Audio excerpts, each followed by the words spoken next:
A blood-stained manuscript lies open on a dusty desk, its pages whispering secrets of a brutal crime.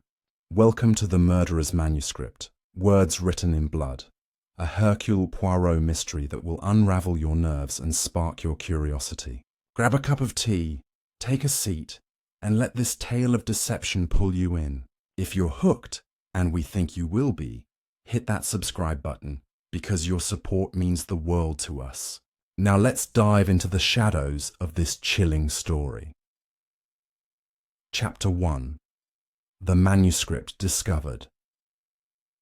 The story begins in the quiet village of St. Mary's Mead, where the air hums with the kind of stillness that hides dark secrets. It's 1935, and Hercule Poirot, the famed Belgian detective with his impeccable moustache and sharper mind, has retired, or so he claims. He's settled into a cozy cottage, hoping for a life of gardening and peace. But fate, as it often does with Poirot, has other plans. One rainy afternoon, a nervous postman delivers a peculiar package to his doorstep. It's wrapped in brown paper, tied with twine, and smells faintly of ink and something metallic. Poirot's curiosity, that relentless spark, flares up. He opens it to find a manuscript, its title scrawled in crimson ink, words written in blood. The pages are handwritten, the ink uneven, as if penned in a frenzy. But what catches Poirot's eye is a single sentence on the first page. This is the confession of a murderer, and you, Monsieur Poirot, will never catch me. The manuscript isn't just a story, it's a taunt, a challenge thrown directly at Poirot's pride. Each chapter of the manuscript describes a murder in chilling detail. A wealthy widow poisoned at her own dinner table, her face frozen in a scream. A young lawyer stabbed in an alley, his watch stopped at midnight. A schoolteacher drowned in a lake, her hands clutching a torn photograph. The details are vivid, almost too real, as if the writer witnessed each crime or committed them. Poirot's little grey cells buzz with questions. Who sent this? Is it a prank, a boast, or a genuine confession? The final page of the manuscript offers a clue. The next murder will happen in St. Mary's Mead, under your nose, Monsieur Poirot. The detective's calm retirement vanishes like mist. This is no ordinary case. It's personal. As Poirot studies the manuscript, he notices something odd. The handwriting shifts slightly between chapters, as if written by different hands, yet the crimson ink remains consistent. He runs his finger over a page and finds a faint smudge that smells of iron. Blood? His instincts scream yes. He calls his old friend, Captain Hastings, who arrives with his usual mix of enthusiasm and confusion. Hastings, ever the loyal sidekick, suggests the manuscript might be a writer's twisted fiction. But Poirot shakes his head. Non, mon ami, he says, his eyes gleaming. This is no story. This is a map to murder. He decides to investigate, starting with the village itself. St. Mary's Mead, with its quaint cottages and nosy neighbours, seems an unlikely stage for such darkness, but Poirot knows better. Evil, he muses, thrives in the places we least expect. The chapter closes with Poirot sitting by his fireplace, the manuscript open before him. He sips his tisane, his mind racing. The murderer has thrown down a gauntlet, and Poirot cannot resist picking it up. The village is now a chessboard, and the game has begun. What secrets lie within St. Mary's Mead? Who penned this gruesome confession? The answers are out there, waiting to be uncovered. The stage is set for a mystery that will test Poirot's brilliance like never before. Chapter 2. Shadows in the Village. The morning sun casts a golden glow over St. Mary's Mead, but Hercule Poirot feels no warmth as he steps out of his cottage. The manuscript's chilling promise of a murder in the village gnaws at him, urging him to act. He decides to explore St. Mary's Mead, believing the key to the mystery lies in its people. The village is small, with cobblestone paths winding past ivy-covered homes and a bustling market square. Poirot, dressed in his immaculate suit and polished shoes, draws curious glances from villagers. He smiles politely, but his sharp eyes miss nothing. A flicker of unease in a shopkeeper's face. A whispered conversation cut short as he passes. The air feels heavy, as if the village itself is holding its breath. Poirot begins his investigation at the local post office, hoping to trace the manuscript's origin. The postmistress, Mrs. Clara Finch, is a stout woman with a penchant for gossip. She claims no memory of the package, though her nervous fidgeting suggests otherwise. Poirot presses gently, his voice smooth as velvet, but Clara insists she handles dozens of parcels daily and can't recall them all. He notices a stack of letters on her counter, one with a faint red smudge that matches the manuscript's ink. Before he can ask about it, Clara sweeps the letters away, her hands trembling. Poirot makes a mental note. She knows more than she's letting on. He thanks her and leaves, his mind already piecing together possibilities. Next, Poirot visits the village pub, the Black Swan, where locals gather over pints and rumours. The pub is dimly lit, its wooden beams stained with age. He orders a glass of sirop de cassis, ignoring the bartender's raised eyebrow, and listens to the chatter.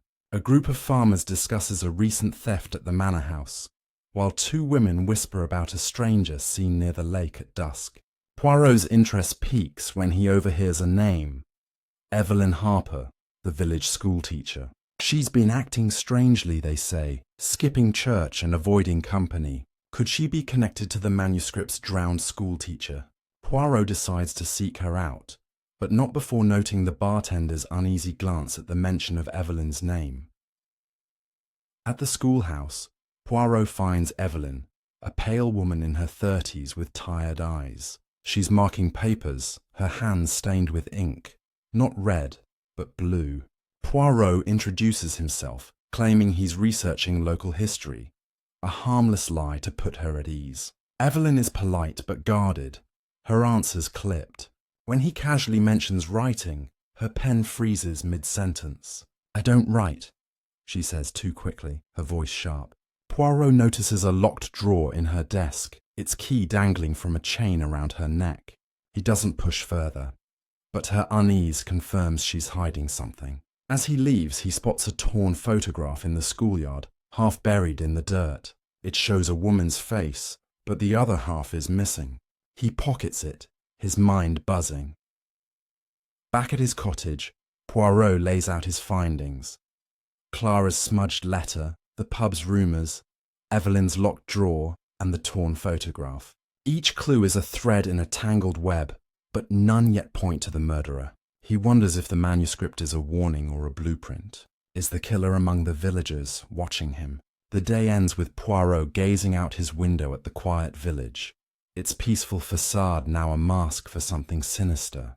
The game is deepening, and he knows the next move will bring him closer to the truth or to danger. Chapter 3. The Widow's Secret. Hercule Poirot rises early, the torn photograph from the schoolyard weighing on his mind. Its jagged edge and half-hidden face suggest a story untold, and he's determined to uncover it. Today, his focus shifts to another figure from the manuscript, the wealthy widow poisoned at her dinner table. St. Mary's Mead has only one woman who fits that description: Lady Margaret Thorne, the reclusive mistress of Thorne Manor. Known for her sharp tongue and vast fortune, she's the village's most enigmatic resident. Poirot decides to pay her a visit, sensing her role in this mystery, whether as victim or something else entirely. Thorne Manor looms at the edge of the village, its stone walls draped in ivy and secrets. Poirot is ushered into a grand dining room by a nervous maid where Lady Margaret awaits. She's an imposing woman in her 60s, her silver hair pinned tightly, her eyes cold as winter. Over tea, Poirot probes delicately, mentioning the manuscript as a curious piece of local lore he's heard about. Margaret's lips tighten, and she dismisses it as nonsense, but her hand trembles as she sets down her cup. Poirot notices a faint red stain on her sleeve, barely visible against the dark fabric. Ink or blood, he can't tell, but it's enough to sharpen his suspicions. As they speak, Poirot learns Margaret hosts weekly dinners for select villagers. Prominent figures like the vicar, the doctor, and curiously, Evelyn Harper. The manuscript's poisoned widow died at such a dinner, and Poirot wonders if Margaret's table is the stage for the next crime. He asks about her guests, and she mentions a recent argument with Dr. Simon Wells, a man she calls insufferably arrogant. Her tone is venomous, hinting at old grudges. Poirot also spots a locked cabinet in the corner, its glass doors revealing rows of crystal vials, some filled with liquids that could be medicine or poison. Margaret follows his gaze and changes the subject, her voice sharp. Leaving the manor, Poirot encounters the vicar, Reverend Thomas Gray, on the path. The vicar, a kindly man with a nervous stutter, seems eager to talk. He reveals that Margaret's dinners have grown tense lately, with guests leaving early and whispers of stolen jewellery from the manor. He also mentions seeing Evelyn Harper near the manor late at night, clutching something to her chest. Poirot's mind races. Could Evelyn be the link between the manuscript's victims? The vicar hesitates, then adds that Dr. Wells has been prescribing strange tonics to Margaret, ones that leave her pale and unsteady. Another piece of the puzzle, but it doesn't yet fit. Back at his cottage, Poirot sketches a map of connections. Margaret's dinners, Evelyn's nighttime visits, the doctor's tonics, and the locked cabinet of vials. The photograph in his pocket feels heavier. It's missing half a silent challenge.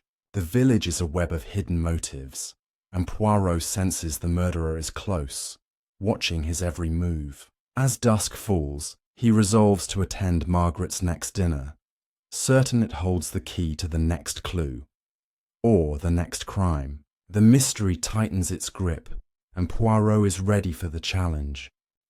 Chapter 4.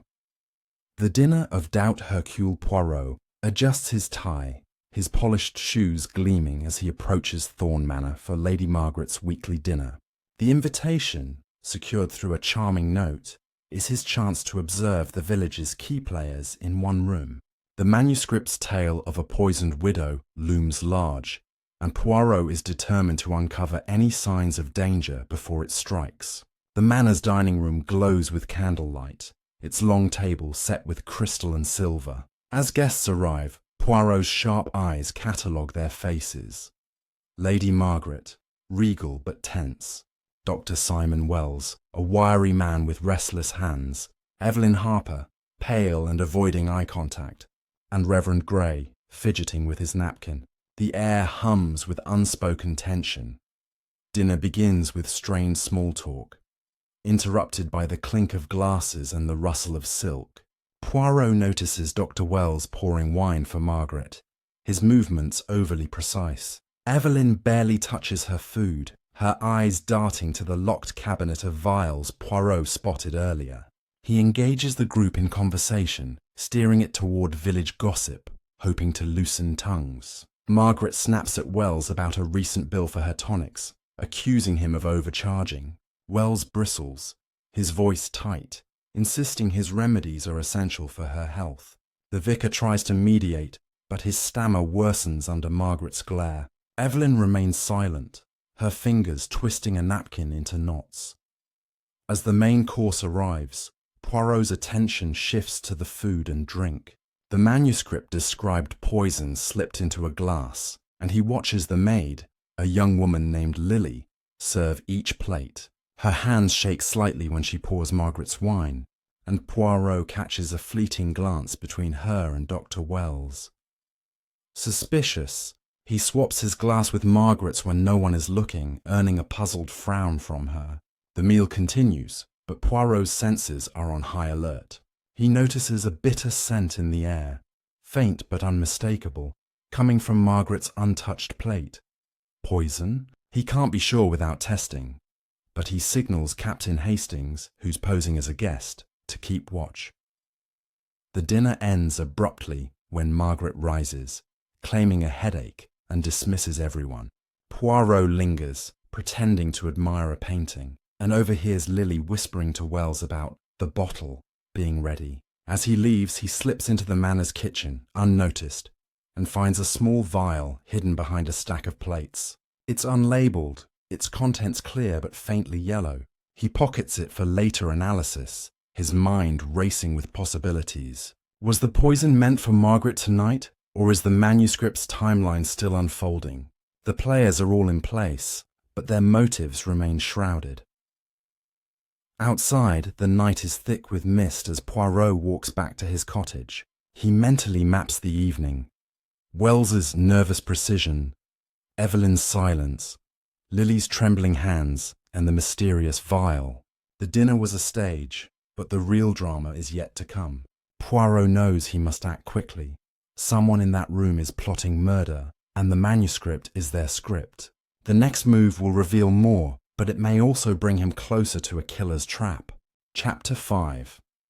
The Vial's Secret.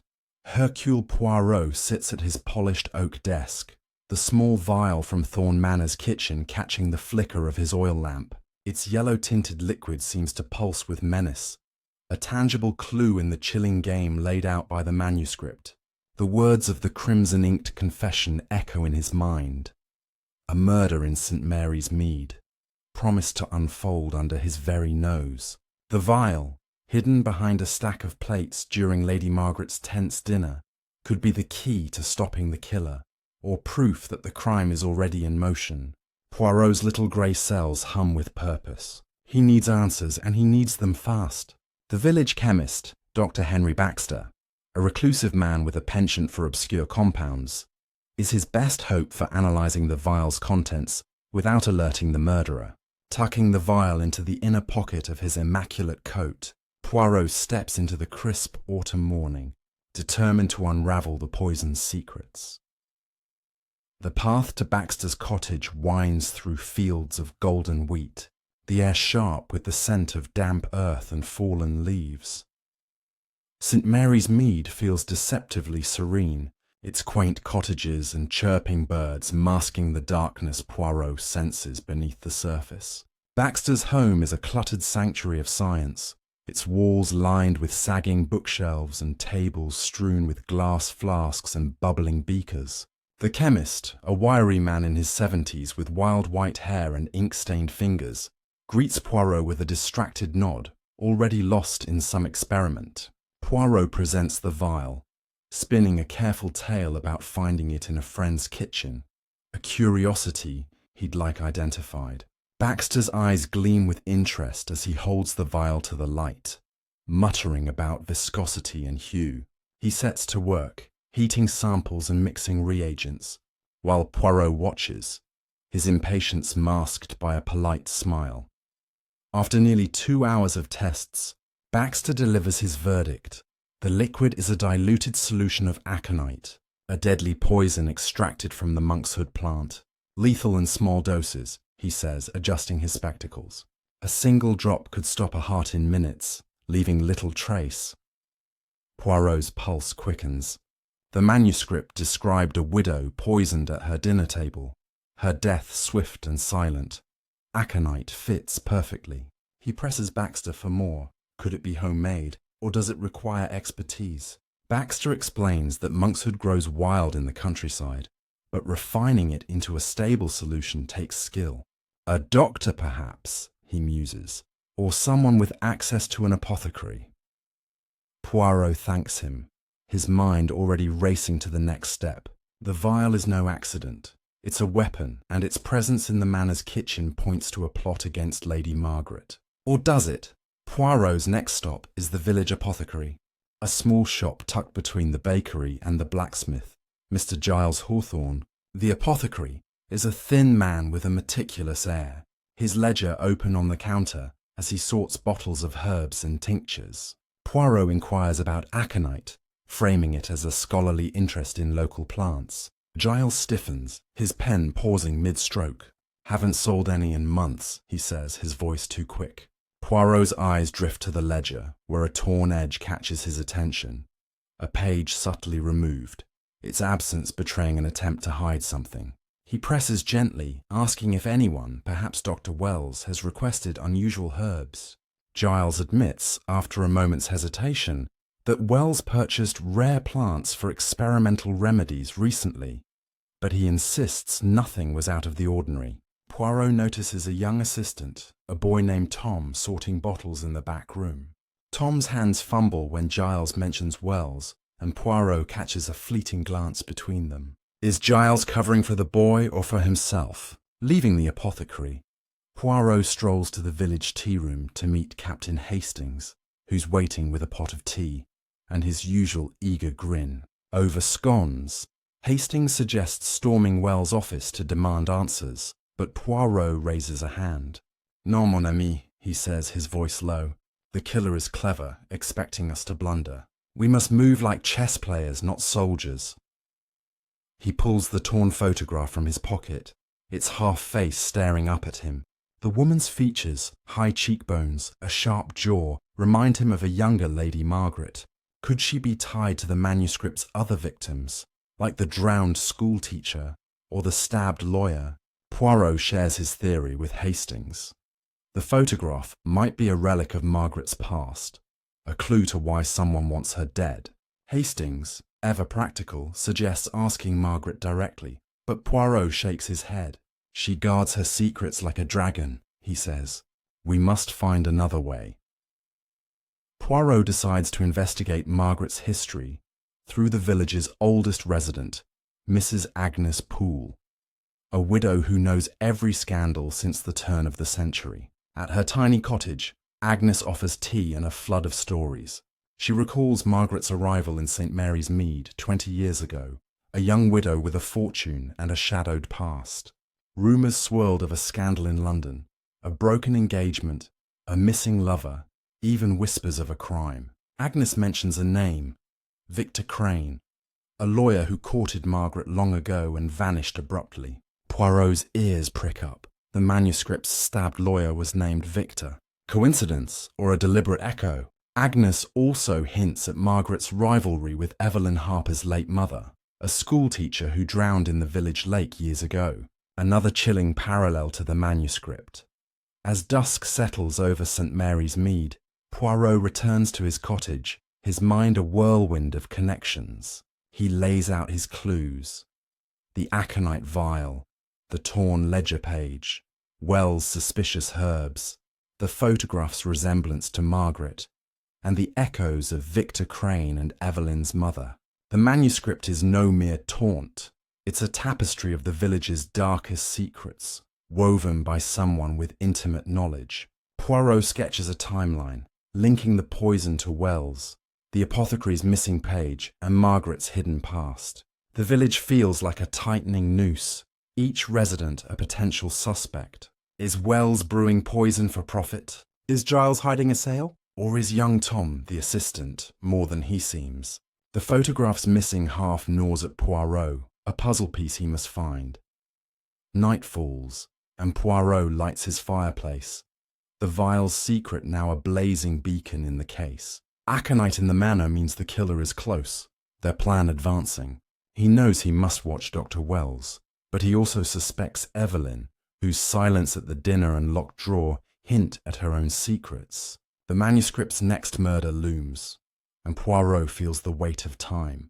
He resolves to dig deeper into Margaret's past, certain it holds the motive for the killer's game.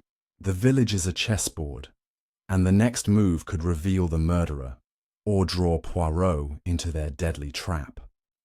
Chapter 6.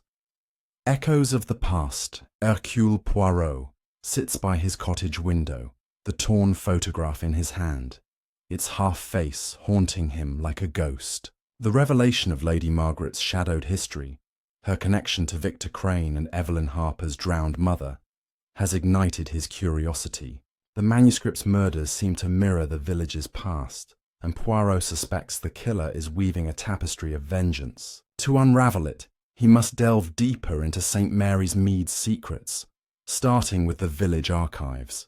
The old records kept in the dusty attic of the village hall might hold clues about Margaret's early years, Victor's disappearance, and the tragedy that claimed Evelyn's mother.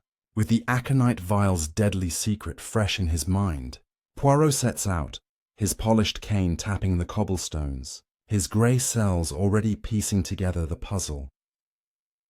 The village hall is a squat stone building, its attic reached by a creaking staircase.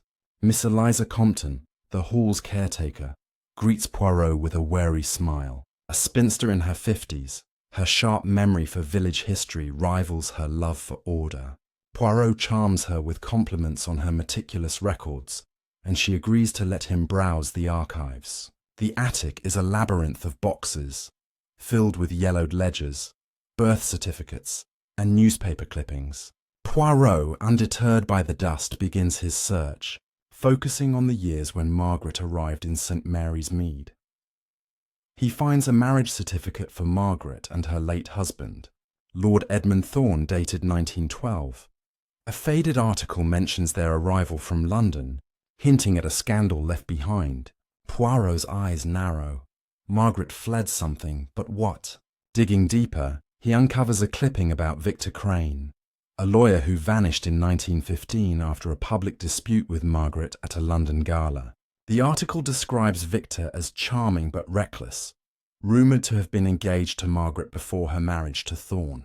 Witnesses claimed Victor threatened to expose a secret about her, but he disappeared before he could. Poirot's pulse quickens. The manuscript's stabbed lawyer, named Victor, feels like no coincidence. Could the killer be recreating this old feud? Another box yields a record of Evelyn Harper's mother, Clara Harper, a schoolteacher who drowned in the village lake in 1916. The coroner ruled it an accident, but a handwritten note in the margin, in Eliza's neat script, suggests Clara was distraught over a betrayal by Margaret. Poirot pockets a copy of the note, his mind buzzing with connections. Leaving the hall, Poirot visits the lake where Clara drowned, its still waters reflecting the grey sky. The manuscript's drowned schoolteacher haunts him, and he wonders if Evelyn, with her guarded demeanour and locked drawer, is seeking revenge for her mother. He notices fresh footprints in the mud, small and narrow, leading to a willow tree. Hidden among its roots is a scrap of paper folded tightly. Poirot unfolds it to find a single line in crimson ink. The truth lies where the water runs deep. The handwriting matches the manuscript's, sending a chill down his spine. Is the killer taunting him or guiding him? He tucks the note away, determined to confront Evelyn about her mother's death.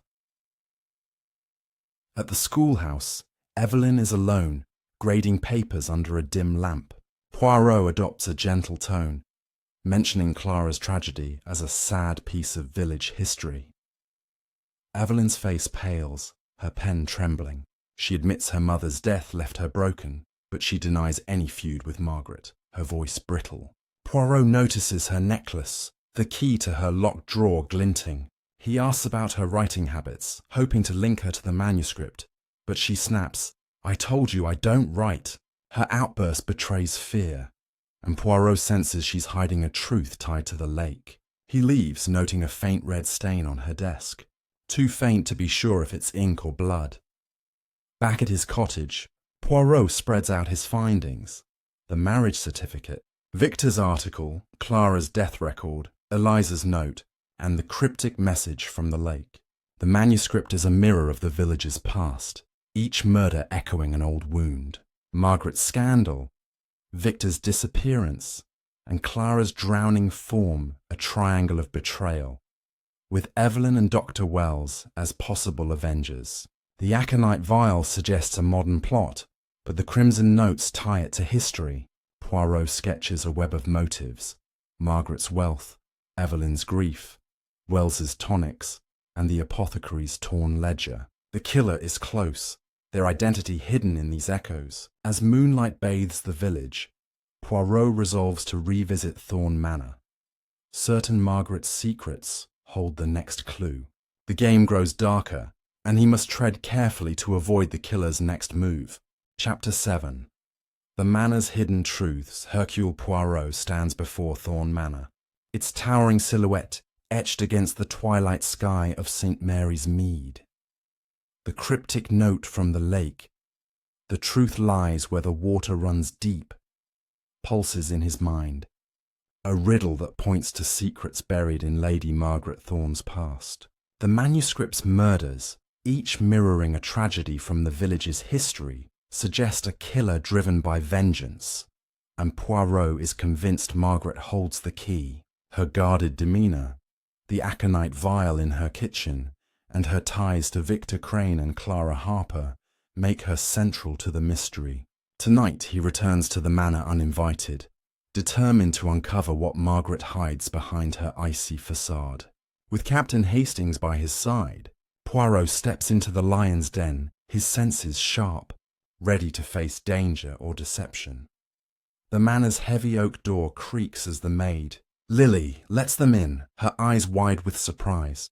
Poirot, with his usual charm, claims he's come to discuss a pressing matter with Lady Margaret. Lily hesitates, her fingers twisting in her apron, but leads them to the drawing room.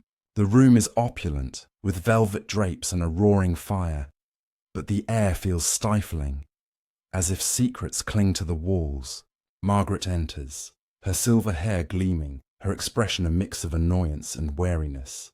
Poirot wastes no time, mentioning the village's old scandals, Victor Crane's disappearance and Clara Harper's drowning.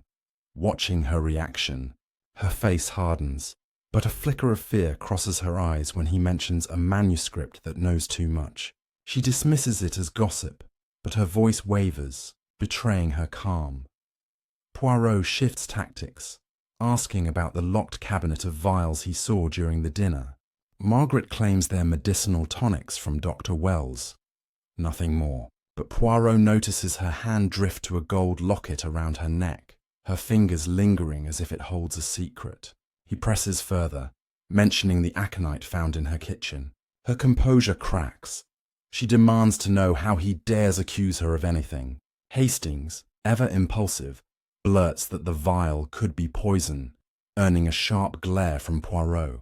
Margaret orders them to leave, but not before Poirot spots a small key on her desk, its shape matching the cabinet's lock. As they're ushered out, he slips the key into his pocket, his sleight of hand unnoticed by Lily or Margaret.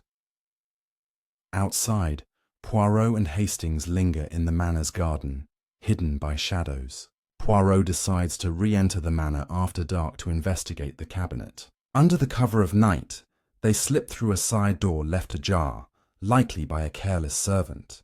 The manor is silent, its corridors lit by faint moonlight. They reach the dining room, where the cabinet stands like a sentinel. Poirot uses the stolen key, his heart pounding as the lock clicks open. Inside are rows of vials, some labelled as tonics, others unmarked. One vial, tucked at the back, matches the yellow hue of the aconite he found. Beside it lies a folded letter, its edges worn. Poirot unfolds it to find a love note from Victor Crane to Margaret, dated 1914, promising to reveal a truth that would ruin her. The letter ends with a cryptic line, "Meet me by the lake." Poirot's mind races. Victor's disappearance, Clara's drowning, and now this letter, all tied to the lake. As they leave the dining room, a floorboard creaks upstairs. Poirot freezes, signalling Hastings to stay quiet. A shadow moves at the top of the stairs. Lily, holding a candle, her face pale. She claims she heard a noise, but her trembling hands suggest fear, not curiosity. Poirot soothes her with a gentle lie about checking the manor's security, and she retreats, unconvinced. Back at his cottage, Poirot lays out the night's discoveries: the love letter, the matching vial, and Lily's suspicious presence. The letter links Margaret to Victor, but why was it hidden with the aconite? Was Margaret protecting herself, or planning a crime? And what role does Lily play, innocent maid or accomplice? Poirot recalls the manuscript's stabbed lawyer and drowned schoolteacher, now certain they echo Victor and Clara. The killer is recreating the past, but why?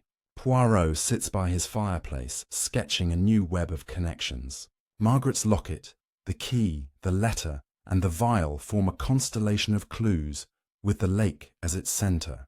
He suspects Margaret knows more about Victor's fate than she admits. and Lily's nervousness hints at her involvement. Dr. Wells, with his remedies, remains a shadow in the background, possibly supplying the poison. Evelyn Harper's grief over her mother adds another layer. Could she be the avenger behind the manuscript? The crimson-inked note from the lake suggests the killer is watching, leaving clues to taunt him. Poirot feels the weight of the mystery, each thread tightening around St. Mary's Mead.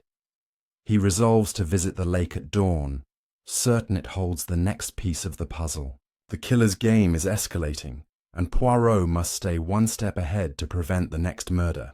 Chapter 8. Dawn at the Lake Hercule Poirot awakens before the first light of dawn, his mind a whirlwind of the previous night's discoveries at Thorn Manor. The love letter from Victor Crane, hidden among the vials in the locked cabinet, speaks of a betrayal long buried, and the cryptic note from the lake. The truth lies where the water runs deep, pulls him toward the village's watery grave. Clara Harper's drowning, Victor's disappearance, and now this letter mentioning a meeting by the lake.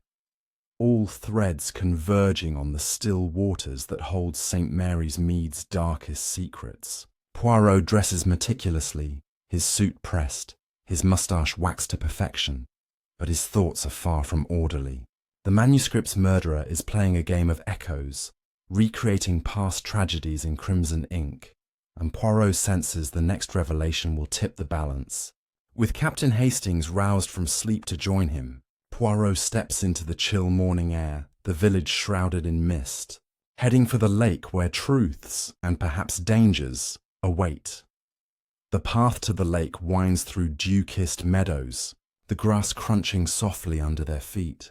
Hastings, rubbing sleep from his eyes, grumbles about the early hour, but Poirot silences him with a raised hand. "Listen, mon ami," he whispers. "The dawn reveals what night conceals." The lake emerges from the fog, its surface a mirror of grey sky, ringed by willows that droop like mourning veils. Poirot recalls the manuscript's drowned schoolteacher, her hands clutching a torn photograph, and he pulls out the half photo he found at the schoolyard. The woman's face, now clearer in his mind, bears a striking resemblance to a young Margaret, but the missing half might hold the identity of her companion. Victor, perhaps. He scans the shoreline, his sharp eyes spotting disturbances in the mud. Footprints, fresh and deliberate, leading to a cluster of reeds. Kneeling carefully to avoid soiling his trousers, Poirot examines the prints.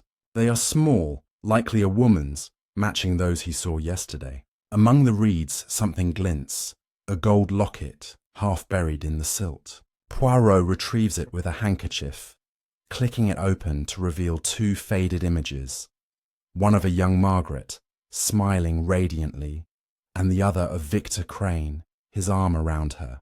The back is engraved, "Forever by the water, M and V."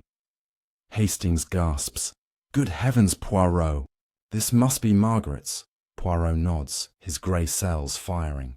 The locket matches the one Margaret wore at the manor, suggesting she, or someone else, lost it here recently. But why? A sentimental visit or a confrontation? The lake's edge yields another clue. A scrap of fabric snagged on a branch, dark silk like that of Evelyn Harper's dress. Evelyn's mother drowned here. Could she have come seeking answers or planting evidence? As the sun crests the horizon, casting golden rays across the water, Poirot and Hastings hear footsteps approaching. It's Reverend Thomas Gray, his clerical collar askew, carrying a fishing rod as a pretense. The vicar startles at the sight of them, stammering an excuse about early morning prayer by the lake. Poirot, ever perceptive, notes the vicar's muddy boots and a faint red smudge on his cuff. Crimson ink? He engages Gray in conversation, mentioning Clara Harper's tragic end. The vicar's face pales, and he admits knowing more than he's shared. "Clara was my sister," he confesses, his voice breaking. "She and Margaret were friends once, until Victor came between them. Clara loved him, but he chose Margaret. The night Clara drowned, she confronted them by the lake. I found her note later, accusing Margaret of pushing her in." Poirot's eyes widen. The manuscript's confession now makes sense. A family seeking justice for Clara. Gray reveals more under Poirot's gentle probing. He suspects Dr. Wells, Clara's former suitor, of aiding Margaret in covering up the accident. Wells provided tonics to calm Clara's nerves, but Gray believes they were laced with something stronger. The vicar denies writing the manuscript, but admits seeing Evelyn by the lake often, clutching papers. "She's writing a book," he says, "about the village's hidden sins." Poirot thanks him, his mind racing. Evelyn as the author. But the shifting handwriting in the manuscript suggests multiple hands, perhaps a conspiracy involving Gray, Evelyn, and Wells. As Gray departs, Poirot spots a submerged object near the reeds, a rusted knife, its blade etched with initials VC Victor Crane's. He fishes it out carefully, noting dried blood on the edge. The manuscript's stabbed lawyer comes alive. This could be the weapon from Victor's fate. Returning to the village, Poirot and Hastings stop at the pub for a quick tisane, Poirot's preferred over coffee. The bartender, overhearing their hushed talk, leans in with a whisper. "Heard you're poking into old ghosts," he says. "Victor Crane didn't disappear. He was killed. My father saw Margaret and Wells dragging something to the lake one night." Poirot presses for details, learning that Wells owed Victor money from a bad investment, and Margaret feared exposure of an affair. The bartender mentions Lily, the maid, as Victor's illegitimate daughter, hidden away at the manor.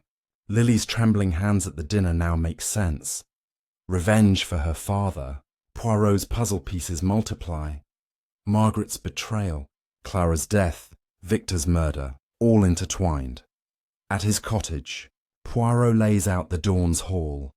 The locket, the fabric scrap, the knife, Gray's confession, and the bartender's tale. He sketches a detailed timeline on paper. 1914, Margaret and Victor's affair. 1915, Victor's threat to expose, his stabbing by the lake. 1916, Clara's confrontation and drowning, possibly pushed. Present, manuscript recreating the crimes as a warning or trap. The aconite vial fits as Wells' tool, perhaps to poison Margaret now. Evelyn, as Clara's daughter and Gray's niece, might be the scribe, with Lily as an insider. But who sent the manuscript to Poirot?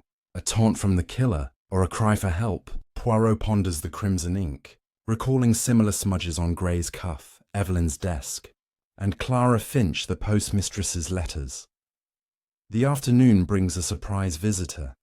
Dr. Wells, his face flushed with anger. "I hear you've been spreading rumours," he accuses. Poirot invites him in, offering sirop de cassis. Wells denies involvement in old crimes, but admits prescribing tonics to Margaret for years. When Poirot shows the knife, carefully wrapped, Wells blanches. "That's impossible," he mutters. "We buried it deep." His slip confirms guilt, and under Poirot's relentless logic, Wells cracks. He claims Margaret stabbed Victor in self-defense after he attacked her, and they hid the body in the lake. Clara saw it and threatened to tell, so Margaret pushed her during an argument. Wells helped cover it up, providing alibis and drugs to silence witnesses. But now, someone is blackmailing him with letters in crimson ink. Wells leaves, shaken, and Poirot turns to Hastings. "The murderer's manuscript is not a confession, mon ami, it's extortion. Someone knows the truth and is forcing their hand. But who? Evelyn for her mother? Lily for her father? Or Gray for his sister?" The lake's revelations have deepened the mystery, exposing a web of guilt spanning decades. As evening falls, Poirot receives an anonymous note slipped under his door. The final act begins at midnight. "Come to the manor alone." The crimson script matches the manuscript. Poirot smiles grimly. The killer is calling his bluff. He prepares for the confrontation, his mind a steel trap, ready to ensnare the truth amid the lies. The village's secrets are surfacing, and the dawn's light has only begun to illuminate the darkness. Chapter 9.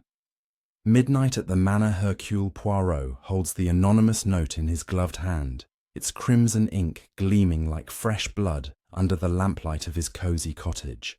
The words, "The final act begins at midnight. Come to the manor alone," are a bold challenge, a summons from the shadows that Poirot cannot ignore.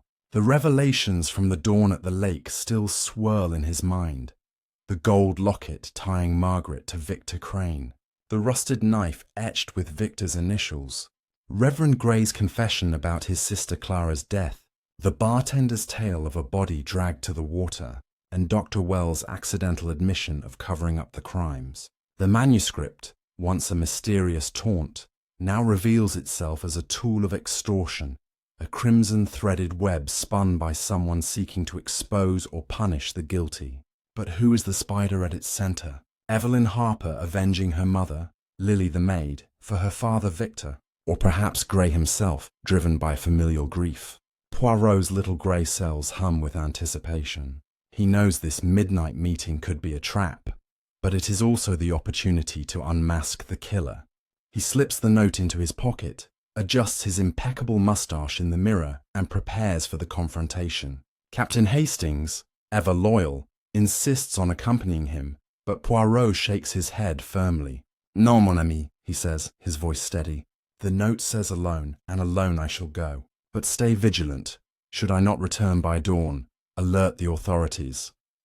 Hastings protests, his face etched with worry. But Poirot's resolve is unyielding. With a final nod, he steps into the moonlit night. The village of St. Mary's Mead silent as a grave, his cane tapping softly on the cobblestones as he makes his way to Thorn Manor. The night air is crisp, carrying the faint scent of wood smoke from distant chimneys. St. Mary's Mead slumbers under a blanket of stars, its quaint cottages dark and still, unaware of the drama unfolding in their midst. Poirot's mind races through the case's intricacies as he walks. The manuscript's shifting handwriting, sometimes neat, sometimes frenzied, suggests collaboration, perhaps Evelyn's pen guided by Gray's knowledge and Lily's access to the manor. The aconite vial, the torn photograph now whole in his imagination with the locket's images, the crimson smudges on cuffs and desks, all point to a conspiracy rooted in betrayal and loss. Margaret, the wealthy widow, stands at the heart, her past sins casting long shadows. Victor's affair with her, his threat to expose it, leading to his stabbing by the lake. Clara's witness, her push into the water during a heated confrontation. Wells' complicity in the cover-up, providing drugs and alibis. And now, someone is forcing the truth to surface through the manuscript, extorting the guilty with threats of exposure. But why send it to Poirot? To ensure justice, or to frame someone else? The manor looms ahead, its stone facade bathed in silvery moonlight, windows like dark eyes watching his approach. Poirot pauses at the gate, his senses alert. A faint rustle in the bushes, perhaps a fox or a watcher. He proceeds, his hand tight on his cane, ready for whatever awaits. The manor's front door is ajar, a sliver of darkness inviting him in. Poirot pushes it open slowly, the hinges creaking like a warning. The grand hallway is dimly lit by a single candle on a side table, its flame flickering shadows across portraits of stern ancestors. He calls out softly, "I am here as requested." "Show yourself!" Silence answers, broken only by the distant tick of a grandfather clock. Poirot moves forward, his footsteps muffled on the thick carpet. He enters the drawing room, where the fire has burned low to embers, casting a warm glow on the velvet furniture. A figure sits in a high-backed chair facing away from him. "Lady Margaret," Poirot ventures, but as he circles around, he sees it's not her. It's Evelyn Harper, her pale face illuminated by the firelight, her eyes wide with a mix of fear and determination. She clutches a sheaf of papers, the manuscript's familiar crimson ink visible on the top page. "Monsieur Poirot," she whispers, her voice trembling. "You came. I knew you would." Poirot seats himself opposite her, his expression calm, but his mind racing. "It is you who sent the note? And the manuscript?" Evelyn nods slowly, her fingers tightening on the papers. Not alone, but yes, I wrote most of it. It's time the truth came out. Evelyn begins her tale, her words spilling out like a dam breaking after years of silence. She explains how, as a child, she overheard whispers about her mother Clara's death. Not an accident, but murder. Growing up, she pieced together fragments, Gray, her uncle, confiding in her about Margaret's betrayal. Old letters found in Clara's belongings accusing Margaret of stealing Victor's love and then silencing him. Evelyn became the school teacher, following in her mother's footsteps, but her real passion was writing, a secret journal of the village's sins, evolving into the manuscript. I wanted justice, she says, tears glistening. Margaret ruined lives. Victor was my father. Yes, Lily and I are half-sisters, though she doesn't know. Clara loved him, but Margaret seduced him away, then killed him when he threatened to leave her fortune behind. Poirot interjects gently, and the knife I found at the lake? Evelyn's eyes widen. You found it, that was Victor's. Margaret stabbed him during their argument by the water. Wells helped her hide the body, weighting it down in the deep end. Clara saw it all and confronted them the next night. Margaret pushed her in a rage, and Wells drugged the witnesses to muddle their memories. Poirot nods, fitting the pieces. The aconite, was it meant for Margaret now? Evelyn shakes her head. No, we, Gray and I, planted it to scare her, to make her confess. The manuscript was our confession, but twisted to taunt you into investigating. A noise from the hallway interrupts them. Footsteps, heavy and deliberate. Dr. Wells bursts in, his face contorted with rage, a pistol glinting in his hand. You fool, Evelyn! You've ruined everything. He levels the gun at Poirot, his voice a snarl. I should have silenced you all years ago. Poirot remains seated, his voice even. Ah, Doctor, so you are the true architect. The tonics, the cover-ups. Your hands are deepest in the blood. Wells laughs bitterly. Margaret was the killer, but I protected her. For love? For money? She promised me a share of her fortune. But now this manuscript exposes us. Evelyn stands, her papers scattering. You drugged my mother. You let Margaret kill her. Wells sneers. Clara was hysterical. The push was an accident. But Victor, that was deliberate. He knew too much about Margaret's forged will, stealing her husband's estate. The clock strikes midnight, its chimes echoing like doom. Suddenly another figure emerges from the shadows, Lily, the maid, holding a silver tray with a teapot, her eyes blazing. Father? Victor was my father? She hurls the tray at Wells, hot tea splashing his arm, causing him to drop the pistol. Poirot seizes the moment, kicking the gun away with his cane. Chaos erupts. Evelyn lunges at Wells. Gray appears from a side door, his clerical robes askew, shouting for peace. Margaret herself descends the stairs, her nightgown flowing, a look of resignation on her face. Enough! She cries, her voice commanding. The room falls silent. Margaret confesses everything, her affair with Victor, the stabbing in self-defense when he attacked her over the forged will, Clara's accidental fall during their lakeside argument. I didn't mean to kill her, she sobs. Wells helped me because he loved me, but the guilt, it's eaten me alive. Poirot pieces the final puzzle. The manuscript was Evelyn and Gray's creation, with Lily unknowingly providing details from the manor. The extortion notes to Wells were to force a confession, but Wells planned to silence them tonight. As the group grapples with the truths, Poirot calls for calm. He explains the shifting handwriting, Evelyn's neat script for the stories, Gray's frenzied additions for the taunts. The crimson ink, symbolic of blood, was sourced from the apothecary, where young Tom assisted in secret deliveries.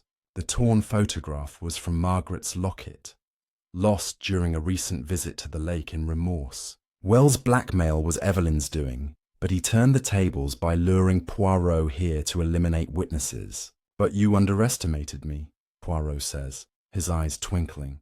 The little grey cells see all. Gray, overcome with emotion, admits his role. I wanted justice for Clara, but not like this. Lily, tears streaming, confronts Margaret. "You took my father." Margaret kneels, begging forgiveness. The aconite was Wells' insurance, meant to poison anyone who got too close. Outside, the sound of approaching footsteps, Hastings, unable to stay away, has brought the village constable. Wells is arrested for his complicity and attempted murder, Margaret for the original crimes. Though her confessions may earn leniency, Evelyn and Gray face charges for extortion, but Poirot promises to speak for them, recognizing their pain. Lily, innocent of all but loyalty, comforts Margaret in her final moments of freedom. As dawn breaks, Poirot steps out of the manor, the weight of the case lifting. The manuscript's murders were echoes, not prophecies.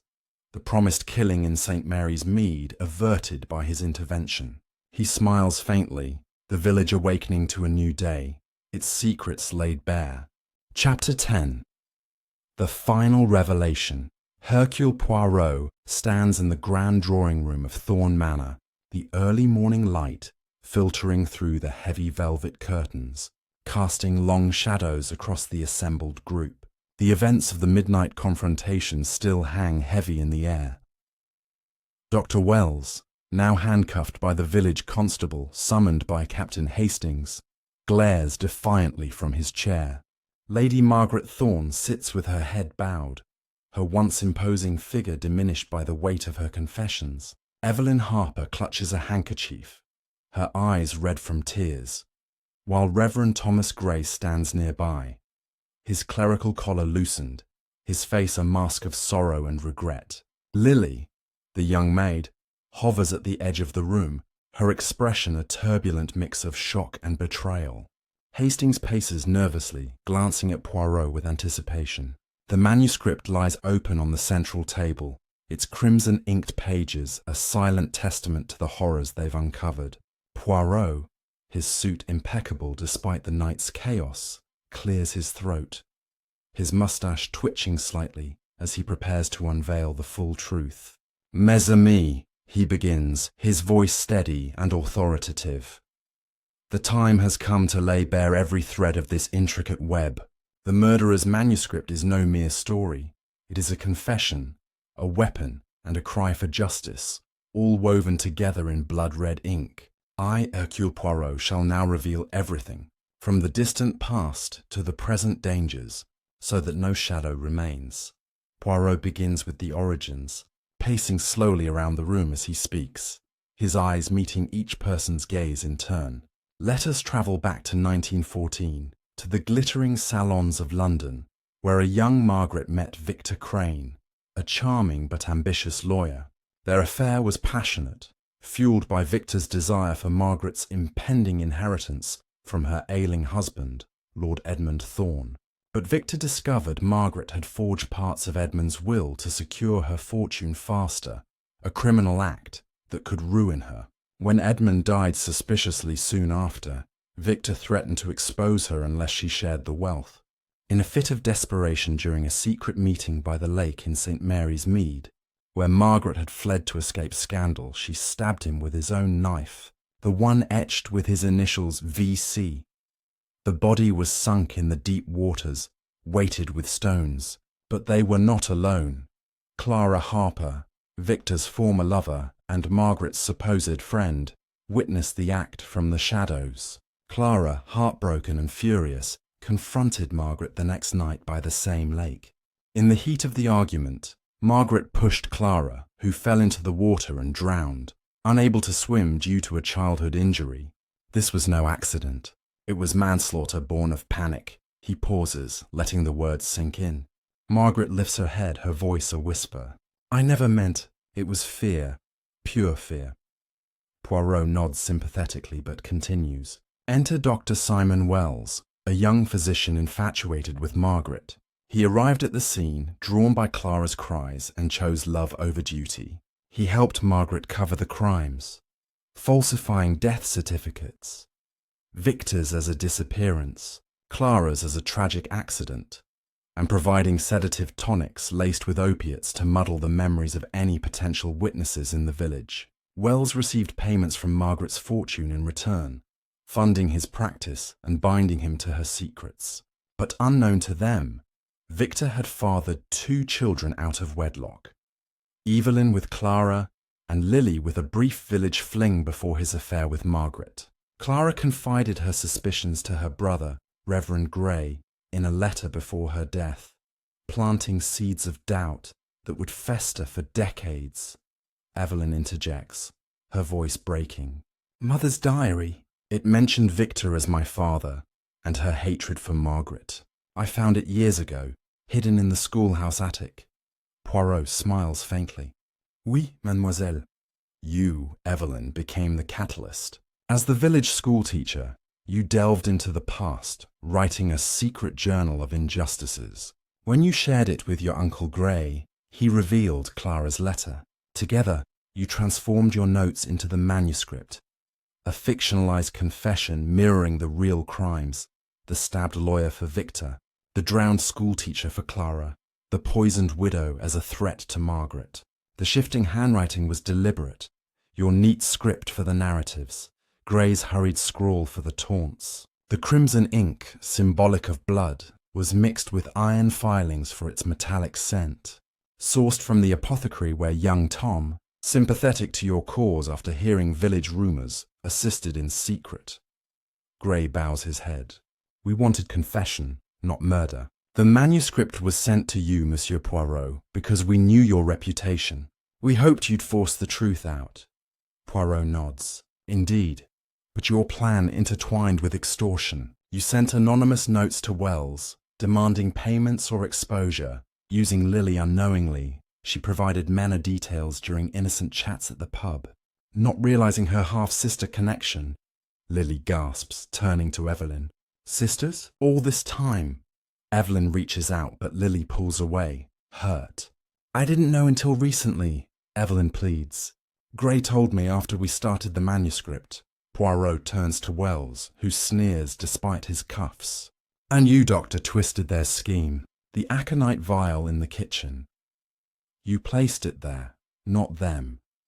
Intending to poison Margaret during her next dinner, to silence her forever and claim her estate through a forged codicil you added to her will. You discovered the manuscript's origins through a loose-lipped Tom at the apothecary and planned to eliminate everyone involved tonight, luring me here as a witness to frame it as a group suicide pact gone wrong. Wells laughs bitterly. Clever detective, but Margaret deserved it.